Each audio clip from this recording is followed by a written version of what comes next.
It is my mission to banish all. Oh, okay. Ooh. Okay. Now, that's a spicy pick there. MP the King gagamit na naman ng Lancelot. I'm not sure. Woohoo! MP the King Mobile picking up a Legends. new hero, Lancelot this time.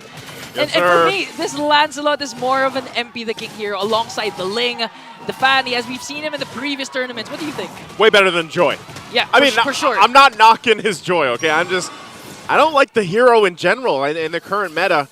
And I haven't seen it be too successful. So, now Lancelot, on the other hand, this is, yeah, more fitting, I would say, for MP the King, more fitting for the lineup that they brought to the table, too. And the Jawhead's done great, too. The way I look at it, Jawhead's been relatively good. They locked in a Hylos. Yeah. So this is probably the best draft that they're going to get with this. Now, can they execute it? I guess that's the question. Yeah, the first thing to do for Blacklist, obviously, is to really dominate the early game. This is a Harith going up against a Moskov, and we should expect Oheb to dominate up against a Moskov, especially since they have, as you mentioned, the Hylos and the Jawhead. That can actually... Hey, speaking of Jawhead... There's the toss right into MP the King. Oh, Gwen, he's not going to be able to escape that. MP the King will grab the first blood. Great synergy there, I would say, with the toss. This is what we're saying. The Lancelot. This is the identity of MP the King's Oheb. Almost picks up Super Marco, but Super Marco was able to evade. Oh! Wait, all right, he's fine. He's fine, he's fine. That's bulletproof Marco we're talking about. But Haji, though. Haji waiting around the corner. He might go in for this. Oh, man, Super Marco. He's got the help of Ogwin, too. They're going to push him off here. And he doesn't need to go home because the motivational Aurora is there for Ogwin, saving up Super Marco with the Minotaur. But going back to MP the King, again, we will see the aggressive MP the King this time. Before, especially during week 1, he's been using the different kinds of heroes like the Nolan, even the Bane, which he's known for. But this time, this requires more micro mechanics. And with MP the King, we know how fast MP's hands are. He can do it, definitely. But again, you're talking about Kyle Teasy here, who, if I recall correctly, is #1 right now in the league with the most Lord kills. Around 10, I think, and MP the King is #7, if I'm thinking that correctly. So, and he only has 2. So, you got to beat someone that's, you know, trained very, very long on this objective meta that we had before, as that first turtle is already going to be grabbed. So, Blacklist it seems like they want to look for plays elsewhere. You know, not focus on these early turtles, utilize the fact that they have a Jawhead even. Yeah, ideally, you'd like a cross-map play whenever you're going to give up the turtle, but the problem is this is bulletproof Marco.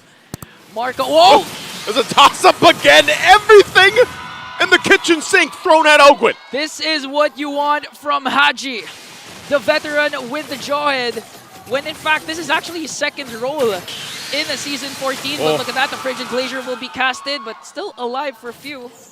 It was actually the Valentina. I forgot Few was using the Valentina. Yeah, I know. And he's going to take that ultimate, you know, most of the time here. I just think it's funny, too. We have a full packed house in here, and it feels like we're watching a thrill movie, like a thriller. With the screams that are going on here. Yeah, especially coming in from Kyle Teasy, you know. Kyle Teasy, I mean, dude, all he's had to do so far is just focus on the objectives. But at what point do you have to start to pay attention, you know? This Roger, whether it's in the jungle, whether we've seen it in the gold lane, it's such a pivotal part for a lot of the lineups that we see. You know, for me, honestly, I'm just wishing for game number 3 because people are just coming in right now. Yeah. I've seen a lot of audience coming in, so if you want to utilize or really wait a minute, because Flapteezy's in trouble here. Yeah, he's in trouble. Penalty zone going to be used. He flickers out defensively. Glorious Pathway going to cut him off, though. Won't be able to retreat from that. They're going to knock up a huge one with the Neoid Fury. Haji has to flicker on the defensive, and now Delar could be in trouble. Kyle Teasy whacking away will take the kill, and now they're going to run down to Blacklist International a little bit further. It's a trade, though. 2 for 1. Haji could be next. They even the score. The 2-for-2 trade. Blacklist was supposed to win that trade, but after the kill coming in from Kyle Teasy, again, it evens out. And this is what I like about Ogwin's Minotaur. They always have an opportunity to counterattack. Even if Delar charges with a Glorious Pathway, you're going to think, are you sure you want to charge up against Ogwin with a Flicker and Minnow and Fury? I think that's just a decision you make. Once that pathway is dropped down, if it's not backward, you commit. You got to full send it at that point, and I think that's exactly the game plan here for Blacklist International. They're going to set things up Turtles up. You can also see Few grabs his own pathway. So we'll see how which of these teams decides to use such a strong and valuable ultimate, especially around the objectives. Okay, so I think this time no Blacklist wants to contest for this turtle, as 4 members again are here for both teams. But then again, we can't forget Super Marco has the Spear of Destruction, so anytime Bulletproof Marco can actually join in the fight. That's what they're going to go for. Turtle's going to be started up here too. You can see Haji. Marco has to go to the base, and there's the ejector toss-up that we're talking about into the Frigid Glacier. MP the King will get the turtle, and they call for the retreat. Oh, that Spear of Destruction missing, will not be able to join the fight.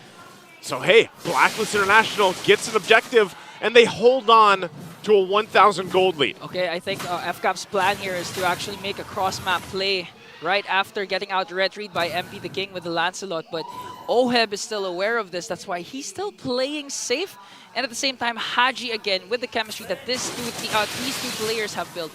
They know that FCAP will play around the gold lane now to gain an advantage once again. That's why Haji making sure to take care of Oheb. Oheb actually has a bit of a lead too in that gold lane. You can see this. Bottom turret's already going to go down here, so MP the King will be fine getting on out. But he has that Starlium Scythe too, so it looks like Super Marco's going to kind of respect that power spike, so that's going to come through. Oheb will continue to lead, at least for now. Again, that's why you pick up the Harith. But we'll see how it plays out in some of the team fights later on. MP the King, oh, he's going to get chased down! What a huge catch with the penalty zone from Flap Teasy. Prediction by Flap. He used the flicker blindly, now concealed from Blacklist. But Ogwen and the rest of FCAP squad is ready for this. But going back, I hope we have an instant replay, because Flap Teasy predicted where that Thorn Rose will end.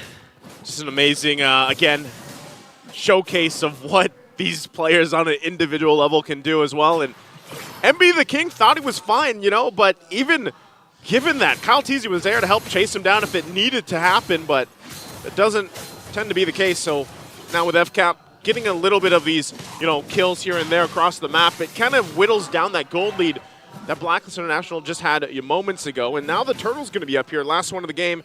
It's 1-for-1 in the Turtles. Who's going to grab this next one? A while ago, it was Blacklist with amazing steal coming in from MP the King. But this time, FCAP, they don't want to make the same mistake of giving MP the King his momentum to bounce back. Haji has to be the main factor here for Blacklist to set up a beautiful ejector and unstoppable force combination. So far, FCAP still holding their ground against Blacklist. You see that 1v1 action going up top too. Ultimate drop. There's the ejector we're talking about. Into the combo once again. Their own glorious pathway going to set up. The Spear of Destruction doesn't connect to join the fight. And MP the King bobs and weaves through. We'll be able to find a 1-2 down for FCAP. Turtle still for the taking. Kyle Teasy holding it together. Few on the backside, forcing MP the King back, but he can't catch up to him as he gets punished. And Kyle Teasy will get the objective.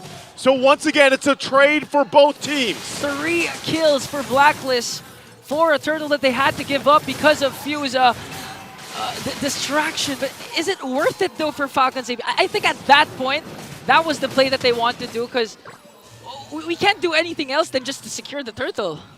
Well, let's go ahead and take a look at the replay here, brought to us by Infinix. And look at the replay.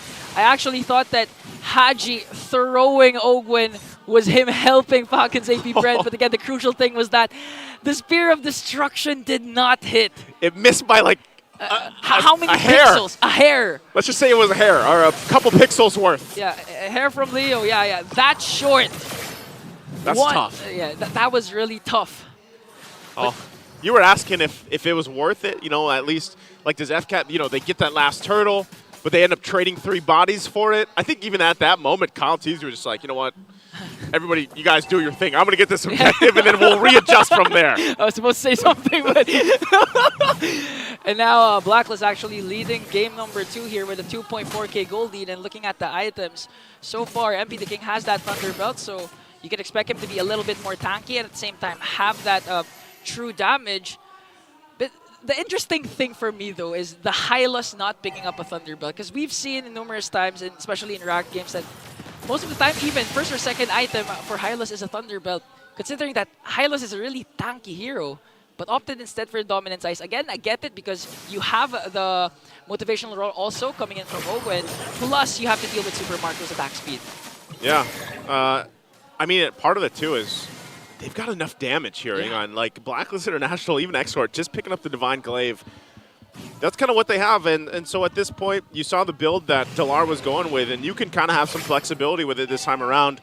Look at the control that Blacklist International will have for this first Lord here. Okay, now FlapTZ surveying the scene. Now finds out where Haji is hiding. A while ago, the last two neutral objectives, it was Haji actually starting things off. And now with this flicker ready, I think the KDA machine can actually make a play here and extend Blacklist's lead by taking this Lord. See if they do it. Flap also. You got to pay attention to two things from FCAP, Ogwen, and Flap. Where they go and how they respond, because it could be Haji that starts the fight, starts everything for them. Delar, pretty half health. He is holding on still to the Revitalize too, so half health nearly on the Lord here. Super Marco pushing up on the top side. There it is, the initiation from Haji. FlapTZ goes in with the penalty zone. They're going to battle it out. They're going to go for it. They get the knock up. Here's the Spear of Destruction. It'll land this time. Super Marco joins the fight, unleashing on Haji. Haji flickers out, but MP the King will go down. And FCAP on the chase. Only one down for Blacklist. Make it two as Bulletproof Marco picks up the second kill. This time, the Spear of Destruction hits at the right moment. And props to Few for actually getting that turtle. Although Kyle TZ was there with the Lycan Pounce in, it was still the captain who made sure that FCAP will secure that Lord. And again, props also to FlapTZ. That was a good penalty zone onto the backline because that setup coming in from Haji was more than enough for Blacklist to gain the lead. But with Flap, he turned things around. Yeah, again, you always got to pay attention to Flap in the penalty zone, and now on the base defense, Oheb drops down to Zalman Force, forcing FCAP to back off. And with that, they'll clear the Lord out. They'll hold on to the base turret up on the top side. They'll lose these tier 2s, though. Last one in the mid lane. So for Blacklist, can they hold on to the base turret? It looks like they're not going to be able to as FCAP goes and clears it out! Flap again! Multiple member penalty zone as Super Marco unleashes on the backside, finds all the targets that he's looking for, and Kyle TZ will pick up a double. Great placements there from FCAP. That was value for the first Lord. They got 3 kills plus the inhibitor up top. And now Falcons APBREN, when you thought Marco was just focusing on the tower, FlapTZ says, no, we want more action right now, and Few zoning out Haji here. It's going to be a huge, hard defense for Blacklist. They might actually punch this one in. Oheb waiting for the rest of the team to come up, but all the turrets going to be expended down. Takes a couple shots at Few and forces him back here. So Blacklist International will hold off Falcons APBREN at least a little bit longer in this game. But look at the items here. Look at the difference in terms of even the economy now. 6,000 gold ahead for Falcons APBREN. This is what you don't want. You're up against the Moskov. You're hard towards the late game. Moskov is really leading. A couple of one core item left for Super Marco. So it's really going to be a challenge for Blacklist how to contain Bulletproof Marco. Although the first 3 neutral objectives, Marco wasn't there. This time he's making his presence felt for Falcons APBREN, and MP the King here going up against Few. Blacklist, they can actually do a pick-off here with Haji, but the problem is FCAP is starting to group up. FCAP is starting to do the overstrat that Blacklist is known for. And if you look at it here, Ingan, like, Blacklist International has not been able to get a kill on Kyle TZ. They have not been able to touch Super Marco because most of the time he's farming in a side lane, joins the fight. And so you're really wondering, how can they find one of them? MP the King being pretty aggressive here. He's going to have to back off. He uses the Phantom Execution. Oh! Pick it out! What a shot from Super Marco as he picks up the kill. You thought you could get away, MP the King. You can't escape that one. Super Marco proving what he said during his interview, that he is the best of the best among all the gold laners in the world with a crucial Spear of Destruction. This is up against MP the King's Lancelot. I'm just lost for words for Super Marco. I'm Super Marco now because I have nothing to say. Dude, when Marco does stuff like that, it brings me back to the time when you see his stone cold face like it's just another day for Super Marco. Perfect target. MP the King results into a Lord, and now this could be a game-winning push. they're so far ahead. Blacklist International probably feeling a little demoralized after what they've been trying to do.